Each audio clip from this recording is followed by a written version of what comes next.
Okay, update sa Trail 3, June 12, 2026. Meron na tayong Trail 3 entrance na tarpaulin or na signage. Yan, okay, so ganyan yung itsura niya and yan, may araw naman, so pasok na dyan.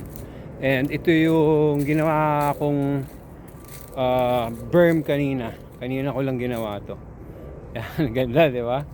Okay. Ako, nagandahan ako. Nakakatuwa, kapagod pero satisfying.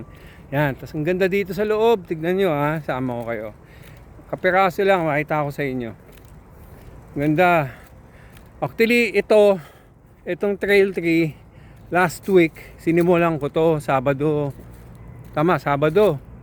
Okay, Sabado. Last week, June something, malala, 6 yata or something. Hindi ganito ang itsura nito. Talagang hindi mo malalakaran ng ganito. Dire-diretso kasi ang daming punong nakabagsak, ang daming nakaharang, ang daming talahib, kung ano-ano. Hindi ganito to ha, ang layo.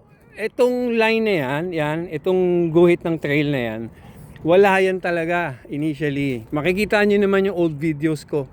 Mga last week, check nyo na lang. Malayo. Okay, ito mga yan, mga puno, yan, mga nakabagsak, nakaharang dati yan. Yan, yung mga yan. Pinutol namin, yan, mga yan, oh. Pinutol namin kasi nakaharang and yung iba patay na rin. Yan, yung mga yan. So talagang malayo. Kaya nakakatuwa kasi pinagtulungan namin ni Arnel, yung kasama kong gumagawa dito sa Nayong Pilipino. Kasama namin ni Kim. So si Arnel, ako yung naglatag ako yung gumawa ng ruta actually. Ako gumawa ng ruta, ako naglagay ng tali. Wala pang mga banderitas, may banderitas pa yung lalagay ko mamaya.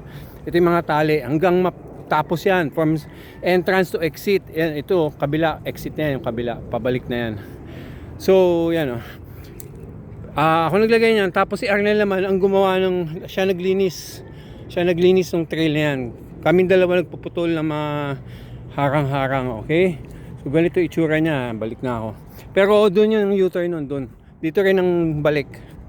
Dito ang balik, okay? Shortcut ko lang. Ito yung ano niya. Okay, galing doon, papunta dito para pa-exit na. Ang ganda oh, grabe. Talagang ang layo doon sa before. Okay, 1 week after, ito na siya. Tapos, basically flat lang to, mga around 250 meters. Lupa siya, soil na sandy. Tapos, ito hindi namin pinutol yung punong to. Okay, so dadaanan mo na lang ng bike. So, ganyan itsura niya. Okay, hindi man siya mataas. Okay, safe yan. Daanan mo lang. Para medyo may konting feature naman yung ano. Magandang feature yung Trail 3. Pero basically, ito na yun. Very chill.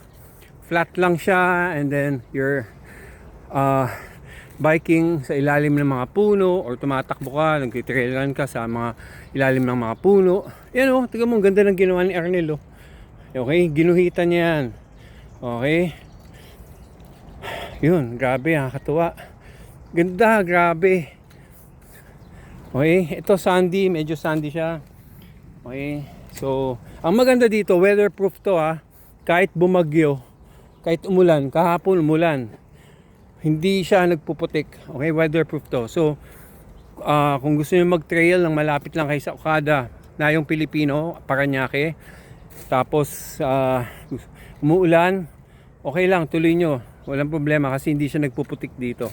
So, ito yung exit. Ganda. So, yun yung entrance kanina. Oh. Yan. Yan yung berm. Okay? Katabi lang. Kasi, from pagdating dito, doon na yung Trail 4. Hindi pa nasisimulan. Baka simulan ko ngayon kung may oras. Okay, and then yung mga ayaw mag Trail 4 kasi medyo technical yon, pwede nang bumalik dito sa main road. Kasi yan yung pabalik ng main road. Okay. Okay, lunch break muna ako. Pagod.